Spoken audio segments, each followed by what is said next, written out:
I know I look kind of crazy right now. I just got done saunaing and so much sweating and purification and burning up of just shit in my body and field that needed to go. And then, so my pores were super open. So then I put some of this amazing Elevie butter on my face and it's like soaking it in. My hair is all, it's just doing what it's doing and I fully support it. It's no judgment to my hair and how it's deciding to grow out of my head. Perfect. I wanted to share this. It builds on yesterday's video, or whenever you're seeing these, the last video that I posted on choices. And when I was seeing my choices from this perspective that there's no choice that's all the way light, there's no choice that's all the way light. There's darkness in each choice, right? I was seeing them as I was feeling like a prisoner, oh, there's no right choice. They're all the wrong choice. And when I had that shift in the last video and with my healer, Julian, I noticed myself now feeling so free, oh my God, every choice is so good. And I feel so blessed beyond belief to even have the choices I do. It's like I'm seeing the choices from a whole new filter.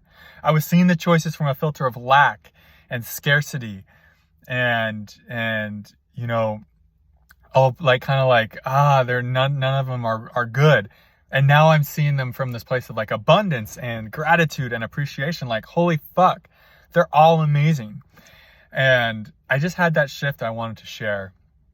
And there was also this experience in the sauna where I was sitting in this. It's amazing when you start living in your purpose and your joy and just being you, how your whole life fucking changes instantly.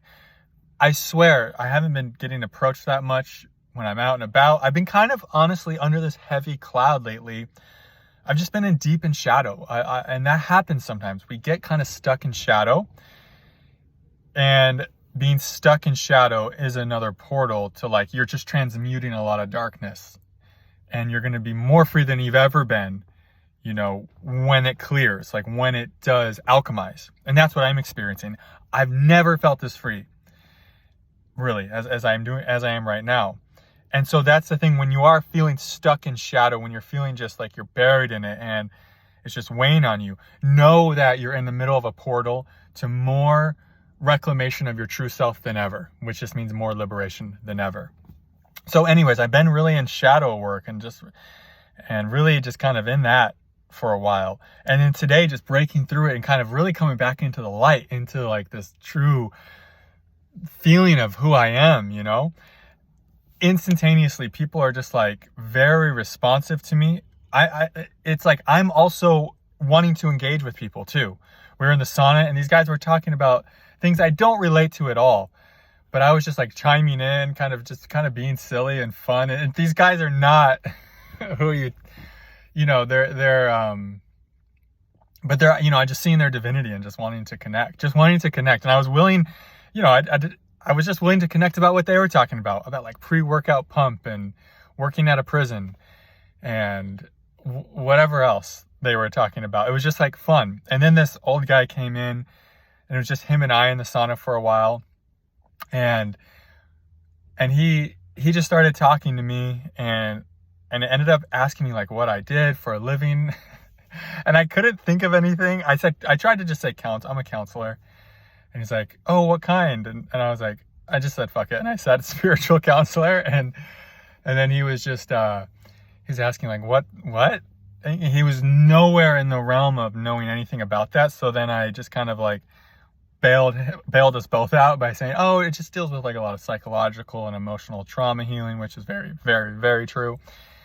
He's like, oh, is that your reference of study psychology? And anyways, and he ended up leaving the sauna, a great talk. But there was this young high school kid in the sauna with us when we were having that talk. And after the old man left, you could tell he got really curious. He's like, do you mean psychedelics when you say spiritual guide? I was like, yeah, I work with people who have had, upheavals. And I didn't say these words, but just I work with people who have had psychedelic experiences and helping them work through the fallout of that. And he's like, do you mean a bad trip or something? And I said, yeah, experientially, it can be perceived as bad, but often like bad trips bring about the most growth, and they offer some of the most beautiful gifts. And I didn't say, this is just paraphrasing, but I was essentially opening his eye, and I could feel I really opened something for him there. Like his curiosity about like his soul or his energetic field is like had a curiosity.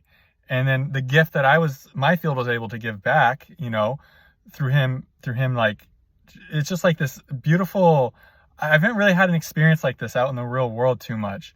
Meeting someone that young with an openness, and then opening a door for him to see like, oh, there are no bad trips. Like I could see him processing that and like coming to like, oh, I'm getting goosebumps saying that right now. I could feel him like really integrating that as like, oh, and him knowing like, oh yeah, that's true. There's no bad trips. There's no bad experiences, right? Bad experiences on the surface are just these gateways. And he even said it. Oh, so he's like, so you just learned something about yourself. And I said, exactly. I'm flooded in chills right now. It's probably like his higher self, just like raining down in like, yes, perfect. And so the point I'm making is like, because my field was so flowing and so open and I'm so who I am, his field felt safe, like, and curious, like, oh, what can I gather from this? You know, what can I, you know, what can be downloaded here or something? And then he asked me, do you believe in a God? And I just was like, I don't necessarily believe in God. For me, God is a felt sense in my body. And he was just kind of like, and I asked him just for fun, you know, just to see him, to like an offering, like, and I asked him, well, do you believe in God? And he said he doesn't believe like in a person, but he believes that there's like a one, he said something like a oneness. And I said, yeah, like a unified consciousness. And he was like, yeah. And it's like the intelligence of, and that's what I told him. I said, God, when we feel into it, it's really the intelligence of the universe. And he was just like really vibing with that. And it was like, he got to like own his experience of God from a place, you know, I wasn't there trying to tell him anything. He could have said anything and I'd have been like, great. He could have told me he was an atheist. I'd have been like, that's great. I'm so happy for you that you're an atheist. That's amazing. You know, and that's what people really just want. They want their inner experience to be validated, to know like it's real. And he just happened to say exactly what my inner experience of God is. And that was really beautiful too. And yeah, I just wanted to hop on and share that. It was a really fun experience, and I just want to share like how things can shift in a moment once you just, you know, transmute something really big. And yeah, I hope you all are having an amazing day. I love you all so much. Namaste.